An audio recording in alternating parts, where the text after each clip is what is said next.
Eu não tenho a menor dúvida de que a gente precisa fazer um esforço concentrado, olímpico, monumental, de setor público, setor privado, sociedade civil organizada, desorganizada, para imediatamente corrigir, se é que é a melhor palavra, a defasagem absurda instalada hoje na rede pública de ensino.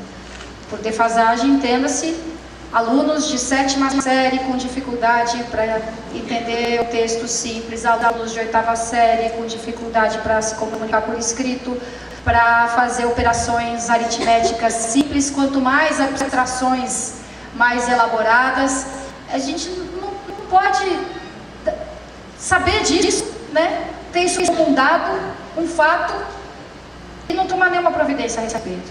Quer dizer, quando passa um furacão por um lugar, né, as pessoas se unem de tal maneira, com conhecimento, com a sua capacidade profissional, com um trabalho voluntário, com o que quer que seja de que elas disponham para atender aquela emergência, né? Doam sangue, vamos lá, marceneiro. A gente tem que fazer um esforço desse tipo, considerar que passou um furacão, um tsunami, e a gente tem hoje uma situação absurda e inaceitável de milhares de adolescentes e jovens que, por motivos vários, por erros vários, foram sendo promovidos sem que de fato tivessem aprendido. Então, na própria rede pública, a gente tem bons exemplos de boas práticas, boas escolas, ou determinadas escolas, alguns programas, alguns projetos muito bem sucedidos. Então, o mínimo que o poder público tem o dever de fazer é compartilhar as boas práticas dentro da própria rede, fazer parcerias, onde for o caso, usando expertise, usando conhecimento de organizações da sociedade civil, usando recursos do setor privado, por favor, realmente dispondo de todo o repertório que nós tivemos de recursos para dar um gás nesse processo, né, que ficou defasado. Então, usar os recursos dos equipamentos de cultura, dos equipamentos de esporte, audiovisual, cinema, teatro.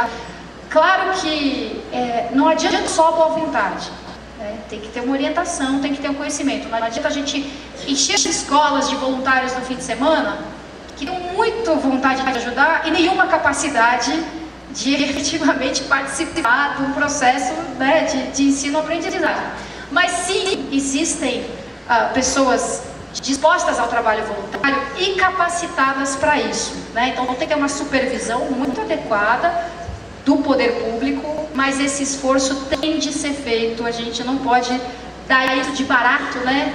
É assim, tem muito aluno que se forma no ensino fundamental e nem sabe ler direito. Como assim? A gente vai fazer o que e quando a respeito disso? Aí falando tirando a emergência tsunami, e que inclui também, claro, jovens e adultos, né, os outros casos, mas não são os jovens e adultos, não é só quem se evadiu da escola, quem está na escola sem a menor condição de estar na série em que está.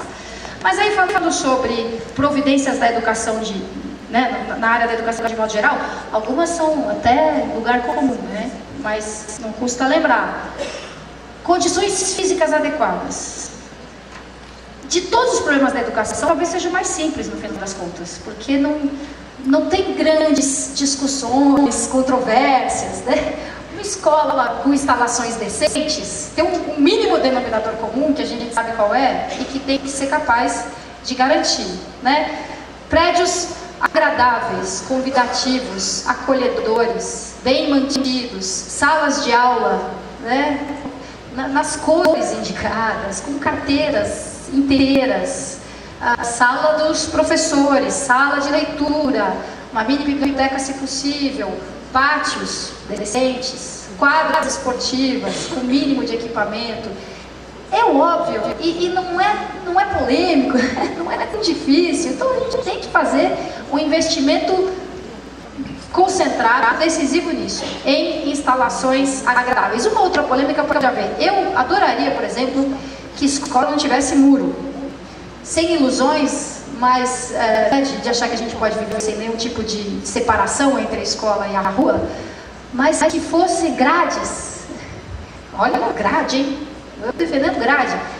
Não aquelas que isolam um corredor do outro, como uma carceragem, né? Como em algumas escolas a gente encontra. Mas alguma coisa que derrubasse o muro mesmo, que permitisse o contato visual, que tornasse o ambiente um pouco mais...